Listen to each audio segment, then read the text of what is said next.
Praise the Lord. കർത്താവിൻ്റെ ധന്യ തിരുനാമം വാഴ്ത്തപ്പെടുമാറാകട്ടെ. ഞാൻ ക്രിസ്തുവിൽ സ്നേഹിക്കുന്ന എല്ലാ ദൈവമക്കൾക്കും 12ാം മാസത്തിൻ്റെ 10ാമത്തെ പ്രഭാത വന്ദനം കൂടെ അറിയിക്കുന്നു. ലോകമെമ്പാടുമായിരുന്നു കൊണ്ട് ഈ പ്രഭാതവും ഈ വചന സന്ദേശം ശ്രവിക്കുന്ന എല്ലാ ദൈവദാസന്മാർക്കും ദൈവദാസിമാർക്കും വാത്സല്യ കുഞ്ഞുങ്ങൾക്കും എൻ്റെ ഹൃദയത്തിൻ്റെ ആഴമേറിയ സ്നേഹത്തെയും വന്ദനത്തെയും നന്ദിയും ഒപ്പം പ്രാർത്ഥനയും അറിയിക്കുന്നു. പ്രാർത്ഥനയോടുകൂടെ ഈ പ്രഭാതവും വചന സന്ദേശത്തിലേക്ക് നമുക്ക് പ്രവേശിക്കാം. 94-ാം സങ്കീർത്തനക്കാരൻ പാടുന്നു, ന്യായവിധി നീതിയിലേക്ക് തിരിഞ്ഞു വരും, പരമാർത്ഥ ഹൃദയമുള്ളവരൊക്കെയും അതിനോട് യോജിക്കുന്നു. തെറ്റ് ചെയ്യുന്നവർ ശിക്ഷിക്കപ്പെടണം എന്നുള്ളത് ലോകത്തിൻ്റെ പൊതു നിയമമാണെങ്കിലും പലരും പിടിക്കപ്പെടാതെയും ശിക്ഷിക്കപ്പെടാതെയും പോകുന്നുണ്ട്. എന്നാൽ തെറ്റ് ചെയ്യുന്നവർ ഒരിക്കലും ദൈവത്തിൻ്റെ കയ്യിൽ നിന്നും വഴുതി പോവുകയോ ശിക്ഷിക്കപ്പെടാതെ പോവുകയോ ചെയ്യുന്നില്ല. എല്ലാ പാപത്തിനും എല്ലാ പാപികൾക്കും ചിലപ്പോൾ ഈ ലോകത്തിൽ വെച്ച് തന്നെ ശിക്ഷ ലഭിച്ചില്ലെങ്കിലും അന്ത്യന്യായവിധിയിൽ ന്യായമായ ശിക്ഷ ദൈവം കൊടുക്കുക തന്നെ ചെയ്യും. അതിന് സംശയം വേണ്ട. അതുകൊണ്ട് എല്ലാ തെറ്റുകൾക്കുമുള്ള ശിക്ഷ ന്യായവിധിയിലേക്ക് മാറ്റി വെക്കപ്പെടുന്നില്ല. ചില അവസരങ്ങളിൽ പലരെയും ദൈവം ഈ ഭൂമിയിൽ വെച്ച് തന്നെ ശിക്ഷിക്കാറുണ്ട്. അതുപോലെ രക്ഷിക്കപ്പെട്ട ദൈവമക്കൾ തെറ്റ് ചെയ്താൽ ഈ ഭൂമിയിൽ വെച്ച് തന്നെ ദൈവം അവർക്ക് ബാലശിക്ഷ കൊടുക്കുകയും അവരെ ശുദ്ധീകരിച്ച് നിത്യതയിൽ കൂട്ടിച്ചേർക്കുകയും ചെയ്യും. ദൈവം ചില ശിക്ഷകൾ നടത്തുമ്പോൾ ഒരു കൂട്ടർ ദൈവത്തോട് ദൈവിക പ്രമാണങ്ങളോട് മത്സരിച്ച് ദൈവത്തിൽ നിന്നും അകന്നു പോകുന്നു. എന്നാൽ മറ്റു ചിലർ ദൈവിക ന്യായവിധികളെ കണ്ട് ഭയപ്പെട്ട് ശുദ്ധീകരണത്തോടും ഭയത്തോടും കൂടെ ദൈവത്തോട് പറ്റി നിൽക്കുകയും ചെയ്യുന്നു. എല്ലാ മനുഷ്യർക്കും ദൈവം മുന്നറിയിപ്പ് നൽകാറുണ്ട്. പ്രകൃതിയിൽ കൂടെ ദൈവം മുന്നറിയിപ്പ് നൽകുന്നു. സാമൂഹിക വ്യവസ്ഥകളിൽ കൂടെ ദൈവം മുന്നറിയിപ്പുകൾ നൽകുന്നു. മതപരമായ സമീപനങ്ങളിൽ കൂടെ ഭരണരാഷ്ട്രീയ വ്യതിയാനങ്ങളിൽ കൂടെ ദൈവം മുന്നറിയിപ്പ് നൽകുന്നു. എന്നിങ്ങനെയുള്ള മാർഗങ്ങളിൽ കൂടെ ദൈവം മനുഷ്യവർഗത്തോട് ദൈവം ഇടപെട്ടുകൊണ്ടിരിക്കുന്നു.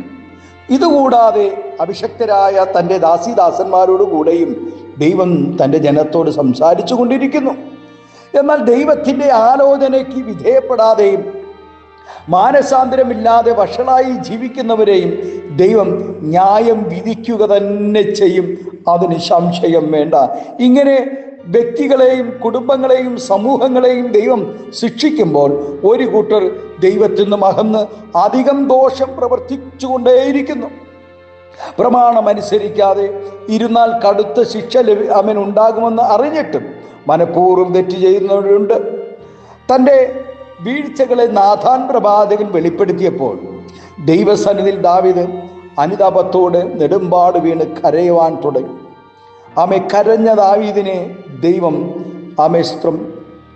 അനുതാപത്തോടുകൂടെ തൻ്റെ പാപത്തെ ക്ഷമിക്കുവാൻ ന്യായവിധി തന്നെ നീതിയിലേക്ക് നടത്തുകയും പരമാർത്ഥ ഹൃദയനായ ദാവീദ് അതിനോട് നന്നായി പ്രതികരിച്ചതിന് നിമിത്തം ദൈവം അവനെ മാനിപ്പാനിടയായി.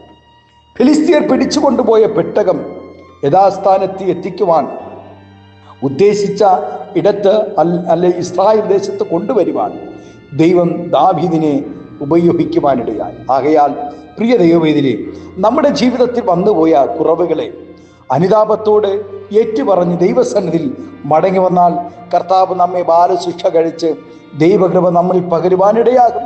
പ്രിയ ദൈവവേദിലെ ദൈവം നമുക്ക് നൽകുന്ന ചില ബാലശിക്ഷകൾ നിമിത്തമോ മറ്റ് ജനത്തിൻ്റെ മേൽ വരുത്തുന്ന ന്യായവിധികൾ നിമിത്തമോ നമ്മെ ദൈവത്തോട് അടുപ്പിക്കുവാൻ കാരണമാകും. യോബ് പറയുന്നത് പോലെ നമുക്കും പറയുവാൻ കഴിയുമെങ്കിൽ നാം ധന്യരായി തീരുവാനിടയാകും. അവൻ എന്നെ കൊന്നാലും ഞാൻ അവനെ തന്നെ കാത്തിരിക്കും, ഞാൻ എൻ്റെ നടപ്പ് അവൻ്റെ മുമ്പാകെ തെളിയിക്കും. ആകയാൽ ദൈവത്തിൻ്റെ ന്യായവിധി നീതിയിലേക്ക് തിരിഞ്ഞു വരികയും പരമാർത്ഥ ഹൃദയത്തോടെ ദൈവത്തോട് ചേർന്ന് നിൽക്കുകയും ചെയ്യാം. അതിനായി ഈ പ്രഭാതം ദൈവം നമ്മെ എല്ലാവരെയും ഒരുക്കട്ടെ. ന്യായവിധി നീതിയിലേക്ക് തിരിഞ്ഞു വരും. അതെ, ഇന്ന് നീ കഷ്ടതയുടെ അനുഭവത്തിലാണെങ്കിൽ ഒരു നീതി നിനക്കായി വെളിപ്പെടുവാനിടയാകും. ഈ 2025 ആമേസ്ത്രം ആമേൻ 12-ാം മാസത്തിൻ്റെ 10-ാമത്തെ പ്രഭാതത്തിൽ ഒരു നീതി നിനക്ക് വേണ്ടി തിരിഞ്ഞു വരുവാനിടയാണ്. നിന്റെ തലമുറകൾക്ക് വേണ്ടി ഒരു ദൈവിക ന്യായവിധി, നീതിയുടെ ന്യായവിധി തിരിഞ്ഞു വരുവാനിടയാകും.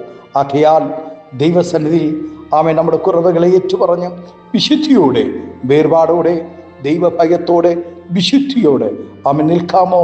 ദൈവം നമ്മെ ആദരിപ്പാനിടയാകും. നമ്മുടെ കണ്ണുകളെ ദൈവസന്നിധിയിലടയ്ക്കാൻ നമുക്ക് പ്രാർത്ഥിക്കാം. പരിശുദ്ധ പിതാവേ, സ്നേഹവാനായ ഞങ്ങളുടെ നല്ല ദൈവമേ, അനുഗ്രഹവും പ്രശാന്തമായ നല്ല പ്രഭാതത്തിനായി നന്ദി നിറഞ്ഞ ഹൃദയത്തോടെ സ്തോത്രം ചെയ്യുന്നു. ഒരു നീതിയുടെ ന്യായവിധി കർത്താവേ ഞങ്ങൾക്ക് അയക്കും. ഈ ശബ്ദം കേൾക്കുന്ന എല്ലാ ഈ വചന സന്ദേശം, ഈ പ്രഭാതം കേൾക്കുന്ന എല്ലാ ദൈവക്കുഞ്ഞുങ്ങളുടെ മേലും ഒരു നീതിയുടെ ന്യായവിധി ദൈവം അയക്കണമെന്ന് പ്രാർത്ഥിക്കും. അവർ സമാധാനത്തോടെ, അവർ സന്തോഷത്തോടെ, ആരോഗ്യത്തോടെ ദൈവത്തെ മഹത്വപ്പെടുത്തുവാൻ കർത്താവേ അങ്ങയുടെ വരവോളം നീതിയിലേക്ക് തന്നെ തിരിഞ്ഞ് ആ നീതിയുടെ മുഖം കണ്ട് സന്തോഷിപ്പാൻ പരിശുദ്ധാത്മാവ് സഹായിക്കണം. എല്ലാവരെയും അനുഗ്രഹിക്കണം. ഏകാന്തതയുടെ അനുഭവങ്ങളായിരിക്കുന്നുണ്ട്.